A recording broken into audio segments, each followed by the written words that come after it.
2월 20일 말씀 묵상하겠습니다. 함께 기도하겠습니다. 하나님 감사합니다.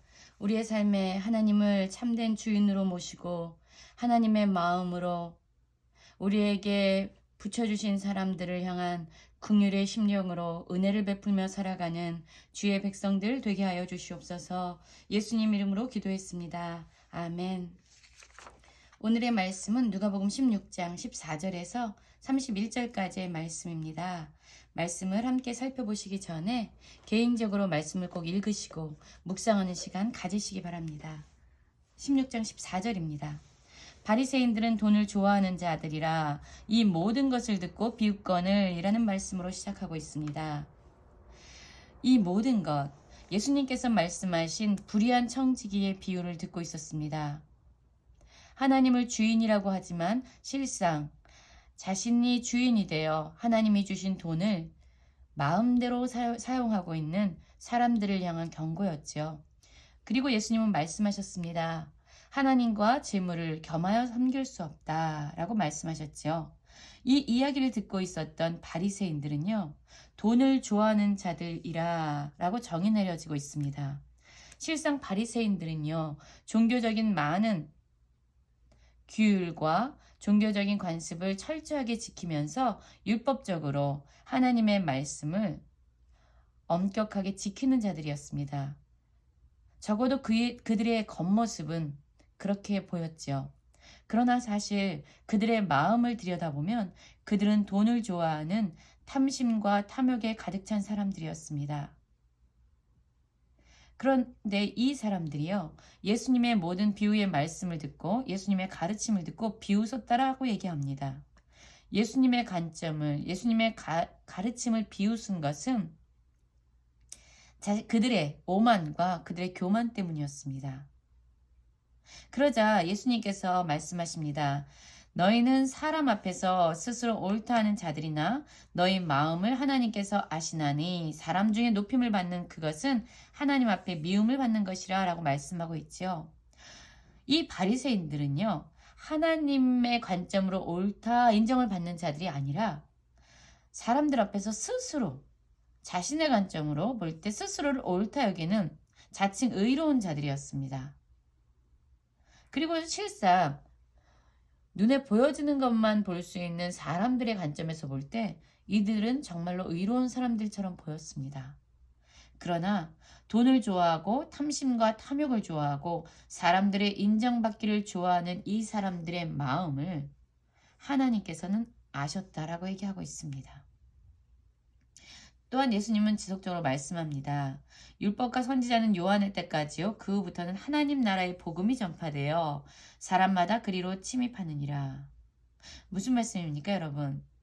예수님이 오기 전까지의 선지자, 세례 요한까지는 율법과 선지자는 요한의 때까지 구약의 선지자예요.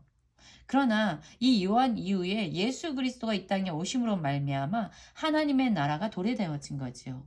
그리고 예수 그리스도를 통해서 구원이 이루어지는 복음이 전파된 것입니다.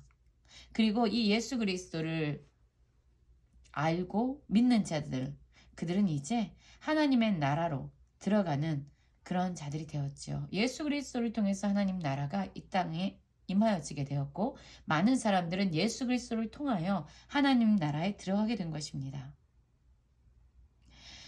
그리고 예수님께서는 지속적으로 말씀합니다. 율법에 한 획이 떨어짐보다 천지가 없어짐이 쉬우니라. 무슨 말씀입니까, 여러분? 하나님은요, 자신의 말씀, 자신이 약속한 약속에 대해서는 반드시 신실하게 지키시는 분이기 때문에 하나님의 모든 선포된 말씀은 반드시 이루어진다는 거예요. 하나님이 자신의 말씀을 이루지 않는 것은 불가능하다는 거죠. 오히려 하나님이 신실하지 못해서 자신의 약속을 어기는 것이 천지가 없어지는 것보다 더 어려운 일이라는 거예요. 천지가 없어지는 게 더 쉬운 일이 된다는 거예요. 그 정도로 하나님은 자신의 말씀에 대해서 반드시 이루시는 신실한 분이심을 강조하고 있습니다.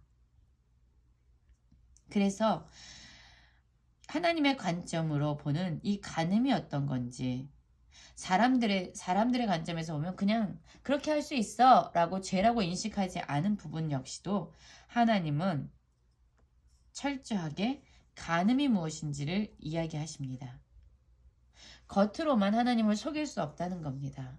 여러분, 죄에 대한 규명은 바로 하나님의 관점에서 비롯되는 것이죠. 그리고 나서 이제 부자와 나사로의 비유를 예수님께서 말씀하여 주십니다.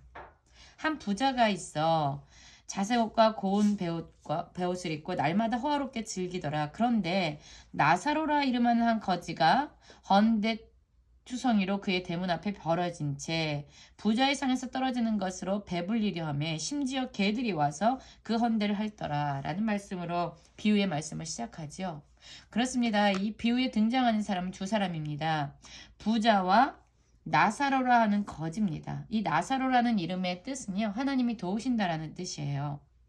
그런데 이 부자는요, 날마다 자신이 가지고 있는 돈으로 자신의 옷을 호화롭게 입고 또한 화롭게 잔치를 배설하며 날마다 즐기는 삶을 살고 있습니다. 그런데 이에 반해서 이 거지 나사로는요, 이 부자의 집 대문 앞에 버려졌는데 부자의 상에서 떨어지는 것으로 배불리려고 하고 있습니다. 초라한 그런 모습이죠. 그런데 이 거지의 몸은 헌데투성이 상처투성이로 들어 있었기 때문에 심지어 개들이 와서 그 헌대를 할 정도로 그렇게 초라하고 비참한 삶을 살게 되었다는 겁니다. 이렇게 살고 있었어요. 부자는요, 이 나사로를 향한 어떠한 긍휼함도 어떠한 은혜도 베풀지 않았던 거죠. 그런데 여러분, 이들에게 죽음이라는 것이 찾아오게 됩니다. 22절입니다. 이에 그 거지가 죽어 천사들에게 받들려 아브라함의 품으로 들어가고 부자도 죽어 장사되매 라고 말씀하고 있죠. 여러분, 이들에게 죽음이 찾아온 겁니다. 그런데 이 죽음은 놀라운 효력을 발생하고 있습니다. 이 죽음을 통해서요, 이 부자와 나사로의 삶의 모습은, 이 운명은요, 완전히 바뀌게 됩니다. 이 세상에서 초라하고 비참한 삶을 살았던 어떤 사람에게도 긍휼의 은혜를 받지 못했던 이 나사로는요, 죽음을 통해서 아브라함의 품으로 들어가게 되고요. 이 부자는요, 이 세상에서 호화롭게 즐기면서 날마다 화려한 옷을 입으면서 즐거운 삶을 살았는데 이 죽음을 통해서요, 그는 음부에 떨어져 고통스러운 삶을 살게 됩니다. 여러분, 그렇습니다. 이 죽음이라는 것은요, 우리의 운명을 바꿔놓습니다. 죽음이 오기 전에 우리는 빠르게 회개하고 하나님께 돌아서는 삶을 살아내야 합니다. 그런데 이 부자가요, 이 고통스러운 음부에서요, 눈을 들어보니까 나사로가 아브라함의 품에 안겨 있는 것을 본 거예요. 그러자 아브라함을 향해서 이렇게 얘기합니다. 아버지 아브라함이여, 나를 긍휼히 여기사 나사로를 보내어 그 손가락 끝에 물을 찍어 내 혀를 서늘하게 하소서. 내가 이 불꽃 가운데서 괴로워하나이다 라고 얘기하죠. 아브라함을 아버지라고 부르는 것을 보아서 이 사람은 형식적으로 아브라함과 관련이 있는 사람이라고 생각한 것 같습니다. 아마도 스스로 이스라엘 백성, 선택된 이스라엘 백성, 아브라함의 자손, 아브라함을 조상으로 모시고 있는 유대인이었던 것 같아요. 적어도 형식적으로 그는 아브라함과는 관계가 있는 사람이다 라고 생각을 했던 거죠. 그래서 그에게 긍휼을 요청합니다. 너무 괴로우니까 나의 혀 끝에 물을 찍어서 보내주십시오 라고 얘기합니다. 그러자 아브라함의 대답은 이렇습니다. 예, 너는 살아있을 때 좋은 것을 받았고 나사로는 고난을 받았으니 이것을 기억하라. 이제 그는 여기서 위로를 받고 너는 괴로움을 받느니라. 이제가 어느 때입니까? 죽음을 통해서 갈라놓은 죽음 이후의 삶이라는 거지요. 여러분, 죽기 전에 우리의 삶을 돌아보고 우리는 하나님의 관점에서 하나님의 뜻대로의 삶을 살아가야 합니다. 죽음은요, 우리의 운명을 바꿔놓는다는 것을 꼭 기억하십시오. 그리고 그뿐 아니라 너희와 우리 사이에 큰 구렁텅이가 놓여있어 여기서 너희에게 건너가고자 하도 할 수 없고 거기서 우리에게 건너올 수도 없다. 죽음 이후의 운명은요, 결코 바뀌지 않는다는 거예요. 할 수 없다라는 거예요. 그러자 이 부자는요 또한 아브라함에게 이렇게 구합니다. 아버지여 구하노니 나사로를 내 집에 보내소서. 내 형제 5이 있으니 그들에게 증언하게 하여 그들로 이 고통받는 곳에 오지 않게 하소서라고 얘기합니다. 이제 이 부자는요 그러면 거기서 우리의 운명이 바뀌지 않는다면 이제 아버지 아브라함이여 나사로를 내 집에 보내십시오. 그 죽은 자가 살아나는 것을 우리의 가족들이 보면은요 그들이 지금의 삶에서 돌이키게 될 겁니다. 그러니까 그들에게 기적과 놀라운 표적이 될 수 있는 이 죽은 나사로를 살려서 그들에게 보내서 그들은 이 비참한 곳으로 음부에 오지 않도록 해 주십시오라고 요청합니다. 그러나 아브라함이 이렇게 얘기합니다. 아브라함이 이르되 그들에게 모세와 선지자들이 있으니 그들에게 들을지어다. 이르되 그렇지 아니하나이다. 아브라함이요 만일 죽은 자에게서 그들에게 가는 자가 있으면 회개하리이다. 이렇게 얘기하죠. 아브라함은 이렇게 얘기합니다. 아니다. 보내봤자 소용이 없다. 그들에게 이미 말씀이 있지 아니하냐. 그들에겐 이미 모세와 선지자들로부터 받은 하나님의 말씀이 있지 아니하냐. 그 말씀을 들으라고 하면 된다. 그러니까 이 부자가 또다시 요청하는 거예요. 아니에요. 그렇지 않아요.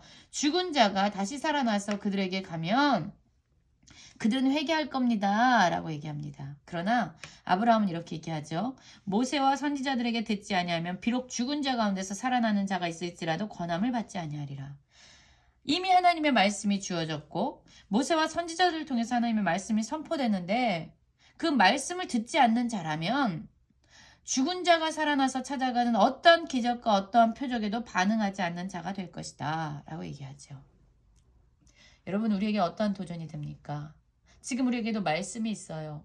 하나님이 주신 반드시 이루어지는 천지가 없어질지라도 사라질 수 없는 그 하나님의 신실한 말씀이 우리에게 있습니다. 우리는 이 말씀을 통해서 우리의 삶을 돌아보고 하나님께 반응해야만 합니다. 그런데 만약 우리가 말씀은 보지도 않고 말씀은 읽지도 않으면서 하나님 기적을 보여주세요. 하나님 표적을 보여주세요. 아무리 이렇게 이야기한다 해도 그런 표적을 볼지라도 결코 마음을 돌이키지 않는다는 거죠. 우리의 삶의 모습은 그런 표적과 기사를 구하면서 하나님께 보여달라고 간구하는 자들이 아니라 보여주면 내 삶을 바꾸겠습니다. 회개하겠습니다라고 요청하는 자들이 아니라 우리 안에 주어주신 하나님의 그 신실한 말씀을 날마다 묵상하며 그분의 말씀에 믿음으로 반응하고 우리의 삶이 진정한 하나님의 뜻대로 이 세상에 긍휼과 은혜를 흘려보내는 그런 축복의 통로로 하나님이 주인 되는 삶을 살아가는 것입니다. 이렇게 하나님의 말씀을 가지고 하나님의 뜻대로 순종하며 살아가는 모든 성도님들 되시기를 간절히 기도합니다.